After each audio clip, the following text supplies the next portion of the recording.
میرے بھائی ایسے گناہ. حضرت مالک بن دینار نے توبہ کی انہوں نے. کس طرح؟ فرماتے میں نشے کا عادی تھا. کسی نے مجھے کہا کہ بطور دوائی شراب پی لو تو میں نے پی لی. نشے کا عادی تھا, شراب پیتا تھا. اللہ تعالیٰ نے بڑی منتوں اور کوششوں کے بعد, منتوں کے بعد ایک بیٹی عطا فرمائی. وہ بھی 2.5-3 سال کی ہوئی تو پردہ کر گئی. کہتے میں اس کی قبر پہ بیٹھ کے گھنٹوں روتا. شراب کا عادی تھا. ایک دن سویا تو خواب دیکھتا ہوں کہ میرے پیچھے ایک بڑا سانپ لگ گیا ہے, اور سانپ جب منہ کھولتا ہے تو انگارہ نکلتا ہے. میں پھر دعا کرتا ہوں اللہ ہمیں معاف فرمائے, اللہ ہم سے درگزر. میں کچھ قبرستانوں میں جاتا ہوں تو میں سانپ بچھو پھرتے ہوئے دیکھتا ہوں, اور ڈر آتا ہے کہ ہم یہاں آنے والے ہیں. یہ لوگ کہہ رہے ہیں کہ تمہاری تیاری ہے, کسی وقت بھی اعلان ہو جائے گا کہ چلو بھائی چلو, فلاں صاحب کا جنازہ ہے, اٹھو. لوگ کہتے ہیں جلدی کرو, اور ایک کونے میں ایک شخص یہ بھی کہتا ہے کہ دیگ بھی رکھ لو, مہمان بڑے جمع ہو گئے. اور ایک کونے میں لوگ یہ بھی کہتے ہیں کہ برف ٹھنڈی لے آؤ, انہوں نے پانی بھی پینا. پہلے اعلان ہوتا ہے کہ فلاں فوت ہو گیا, پھر اعلان ہوتا ہے جنازے کا ٹائم ہو گیا, پھر اعلان ہوتا ہے جنازہ اٹھایا جائے گا, اور پھر بات ختم ہو جاتی ہے. پھر کل من علیہ فان, پھر کوئی نہیں پوچھنے آتا. ختم ہو گئے, قصہ ہی ختم ہو گیا. ان لوگوں کی کہانی مٹ گئی, ختم ہو گئے. بڑے بڑے قد کلا, کوئی پوچھنے والا نہیں. موت کا راج ہے موت کا راج. موت راج کرتی ہے بس, اور کسی کا راج نہیں. وہ راج کرتی ہے, جدھر جاتی ہے اسی کا راج ہے, راج کر رہی ہے. تو حضرت مالک بن دینار کہتے ہیں قبرستان میں میں نے دیکھا, میں خواب دیکھتا ہوں بڑا اژدہا, اس کے منہ کے اندر آگ, میرا پیچھا کر رہا ہے. کہتے ہیں میں خواب دیکھ رہا ہوں. میں دوڑا, لیکن وہ اژدہا جب میں دوڑا تو میرے آگے آ کے کھڑا ہو گیا. میں مشرق کو دوڑا تو وہاں بھی آ گیا, مغرب کو دوڑا تو وہاں بھی آ گیا. جناب مالک بن دینار کہتے ہیں ایک بوڑھا شخص کمزور مجھے بچانے آیا, پر اس اژدہا نے پھونک ماری تو وہ بوڑھا آدمی دور جا گرا.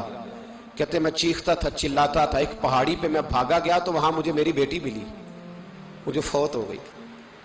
وہ اس اژدہے کے آگے اس نے یوں ہاتھ کیا تو اژدہا پیچھے بھاگ گیا. میں نے بیٹی کو گود میں اٹھایا, میں نے کہا بیٹی یہ کون تھا؟ کہنے لگی ابا یہ تیرا برا عمل تھا, یہ تیرا برا عمل تھا, یہ تجھے کھا جاتا اگر میں نہ ہوتی. تو کہا یہ بوڑھا جو مجھے بچانے آیا یہ کون تھا؟ کہا یہ تیرا اچھا عمل تھا, پر کمزور بڑا تھا, تھوڑا تھا. یہ تیرے برے عمل کا مقابلہ کرنے کی ہمت نہیں رکھتا تھا. حضرت مالک بن دینار کہتے ہیں میری بیٹی نے خواب میں میری داڑھی پکڑ لی اور کہنے لگی ابا میں چاہتی ہوں تو صحیح ہو جا, ایسا نہ ہو کہ پھر تیرے پیچھے یہ اژدہا لگ جائے. حضرت مالک بن دینار کہتے ہیں جب میں سو کے اٹھا تو میری داڑھی آنسوؤں سے بھری ہوئی.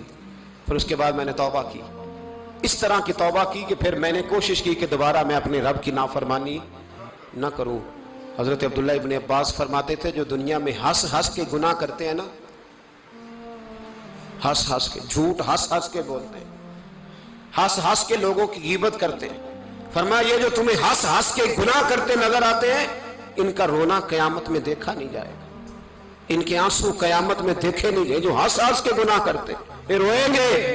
فَلْيَضْحَكُوا قَلِيلًا وَلْيَبْكُوا كَثِيرًا, رب فرماتا ہے زیادہ رویا کرو, کم ہنسا کرو. نبی پاک علیہ السلام روتے تو صحابہ کہتے حضور آپ اتنا کیوں روتے ہیں؟ تو محبوب فرماتے جو میں جانتا ہوں وہ تم نہیں جانتے. بھائیو قبروں میں اکیلے جانا ہے, کبھی غور کرنا, اکیلے کوئی بندہ ساتھ حساب دینے نہیں جائے گا. اماں بڑا پیار کرتی ہے لیکن قبر میں کبھی کوئی ماں بھی ساتھ دفن نہیں ہوتی.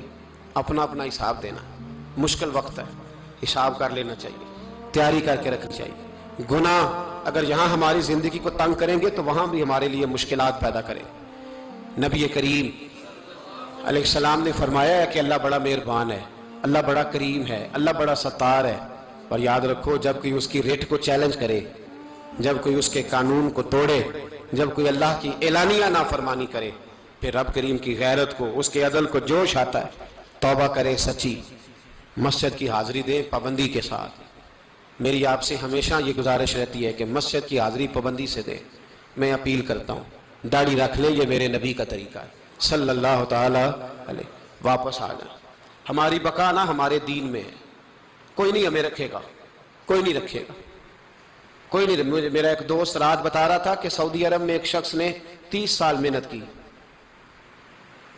تو جب وہ مرا ہے وہیں اس کے گھر میں فون کیا تو اس کے گھر والوں نے کہا جناب آپ کو مشکل ہوگی ڈیڈ باڈی بھیجنے میں، وہی دفن کر دیں، ہاں اگر اس کا کوئی پیسہ ہے تو وہ ذرا اکاؤنٹ میں بھیج دیں، بچیوں کو ضرورت ہے۔